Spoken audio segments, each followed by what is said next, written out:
give you the current situation. I am about to land sa Hague. Galing ako Dubai.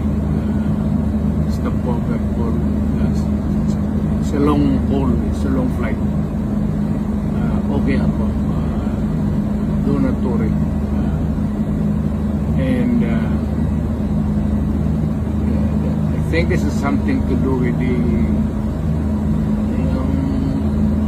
law and order noon. At sinasabi ko naman sa mga pulis,